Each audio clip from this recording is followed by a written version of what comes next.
ఈ బాకీ కట్టుకుని ఆ బాకీ తీర్చుకుంటూ వచ్చాక మళ్ళీ బాకీ అవుతానే ఉందండి. మనకి గవర్నమెంట్ తరపున కూడా ఏమీ రావద్దు.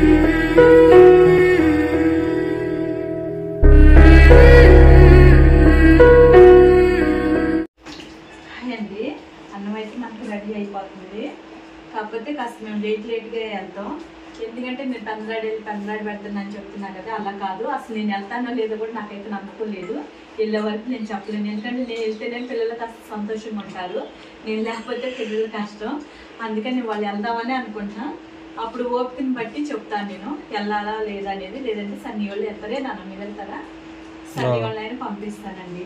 మనకి ఇంకా నడుము సెట్ అవ్వలేదు, కొద్దిగా టైం పట్టిద్దేమో చూసి నేను హాస్పిటల్ కూడా వెళ్దాం అనుకుంటున్నా. ఎందుకంటే అది కాంగారు నొప్పి కదా, అందుకని ఒక్కోసారి బాగా ఎప్పుడైతే నొప్పి వస్తుందో ఒంగోని పని చేయలేకపోతున్నాను నేను. అందుకని నేను మీతో మాట్లాడుతుంటే అన్నప్పుడు చూడండి ఏం చేస్తున్నాను. చికెన్ ఉంటే అందులో చికెన్ కబా తింటుంది, అసలు ఎవరితో సంబంధం లేదన్నట్టు తింటున్నాను.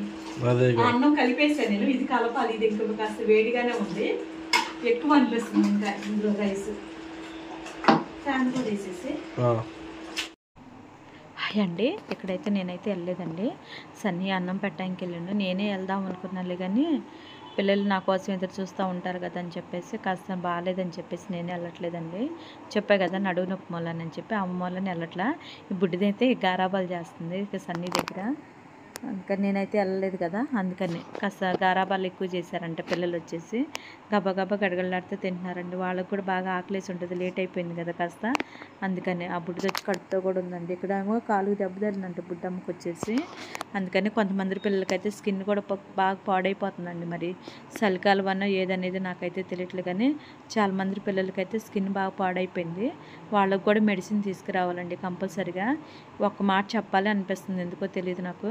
అంటే చికెన్ కాడ కానీ చాలా అంటే చాలా ఎక్కువైపోతుందండి. మన చికెన్కి కూడా ఎవరైనా సపోర్ట్ చేయాలనుకున్న వాళ్ళు చేయొచ్చండి. ఎందుకంటే పాత బాకీ అలాగే ఉండిపోయింది, ఎప్పటికప్పుడు మళ్ళీ బాకీ అవుతూనే ఉంది. ఈ బాకీ కట్టుకుని ఆ బాకీ తీర్చుకుంటూ వచ్చాక మళ్ళీ బాకీ అవుతూనే ఉందండి. మనకి గవర్నమెంట్ తరపున కూడా ఏమీ రావద్దు, ఏం లేదండి. ఎవరైనా మాట్లాడాలి ఉంటే కూడా మాట్లాడండి దయచేసి. ఇది అయితే ప్రతిసారి నేను వీడియోలో అడుగుతూనే ఉన్నానండి, ఎందుకంటే నా చేయి దాటిపోయిందండి, అందుకని అడుగుతుంది నేను కూడా. గవర్నమెంట్ ఏదైనా హెల్ప్ చేస్తే బాగు అని చెప్పేసి. మనకేం పార్టీ వాళ్ళు ఎవరో తెలియదు కదండి నాకు, అందుకని నాకు ఇంకా చెప్పాలని అనిపించింది, ఎవరైనా హెల్ప్ చేస్తారేమో పార్టీలో ఉన్న వాళ్ళు అని చెప్పేసి. అలా ఎవరో ముందుకు రావట్లేదు. ఆ పిల్లలకి ఏంటి పెట్టేది అన్నట్టుగానే మాట్లాడుతున్నారు. ఇక్కడ చూసారా పిల్లలు గబగబా తింటున్నారు, లేట్ అయిపోయింది ఆ రోజు వచ్చేసి. అందుకనే వాళ్ళు అంత ఇదిగా, సన్నిగాడైతే అంత ఫాస్ట్గా పెట్టగలుగుతుంది కానీ నేను ఇప్పుడు అంత ఫాస్ట్గా పెట్టలేకపోతున్నానండి బకెట్ వేసుకొని. ఎందుకంటే ఒక పక్క నుంచి చెయ్యి కూడా బాగా నొప్పి వస్తుంది నాకు, అందువల్ల నేను ఎక్కువగా ఫాస్ట్గా పెట్టలేని పరిస్థితికి వస్తుంది నాకున్న కొద్దిగా. చాలా ఇబ్బందిగా అనిపిస్తుంది నాకు కూడా. మనకేం పిల్లలు ఏమి ఎక్కువైపోతున్నారయ్యా, ఆపరేషన్లకి వీటికి అన్నిటికీ ఇబ్బంది అయిపోతుందండి. ఒకళ్ళంటే ఒకళ్ళు సహకరించట్లేదండి. నేను పేరుకే వీడియో చేసి నేను వాయిస్ ఇస్తున్నా కానీ ఎవరో ఒకళ్ళు ముందుకు వచ్చేసి ఏదన్నా హెల్ప్ చేస్తారమ్మ మీ ఆపరేషన్ల గురించి కానీ, లేదంటే పిల్లలకి ఏదన్నా ఏదో ఒకటి హెల్ప్ చేస్తారంటే ఎవరో ముందుకు రావట్లేదండి. అంటే కుక్క పిల్లలే కదా ఏముంది అన్నట్టుగా చేస్తున్నారు. వాళ్ళు కూడా మగజీవులే కదండి, అర్థం చేసుకోవచ్చు కదా. ఎందుకు కొంతమంది నన్ను మొక్క మీద అడుగుతున్నారు, ఎందుకమ్మా కుక్క పిల్లలకి అన్నం పెట్టేది అని అలా మాట్లాడుతున్నారు. దయచేసి అలా మాట్లాడొద్దని కూడా నేను వాళ్ళకి చెప్పేస్తున్నా. అలా చెప్తేనే వాళ్ళకేమో కాస్త మక్కువాటంగా అనిపిస్తుంది, ఇక నాతో మాట్లాడలేదు. మొన్న అలాగే జరిగిందండి నాకు. నేను ఒక ఫంక్షన్ దగ్గరికి వెళ్ళినప్పుడు, మా పిన్ని వాళ్ళ ఫంక్షన్ దగ్గరికి వెళ్ళినప్పుడు కూడా నన్ను అలాగే పట్టుకొని అడిగితే నేను చెప్పేసి అది నా ఇష్టం నేను పెడతానని చెప్పేసి అడిగాను నేను.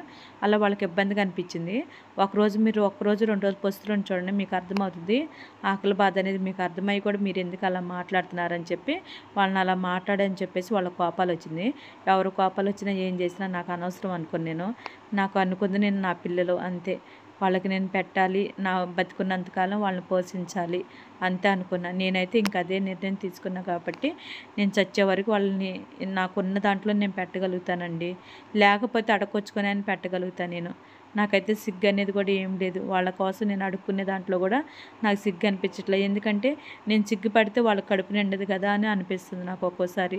వాళ్ళ కడుపు నింపటమే కదా నాకు కావాల్సింది, ఎందుకు నేను సిగ్గుపడాలి అని ఒక ఆలోచన వస్తుంది కానీ వాళ్ళకి అన్నం పెట్టకూడదు, నేను ఎందుకు పెట్టాలి అనే ఆలోచన అయితే రావట్లేదండి. 100 మంది 100 మాటలన్నా 100 తిట్టినా సరే నేనైతే అవన్నీ ఏం పట్టించుకోదలుచుకోవట్లే.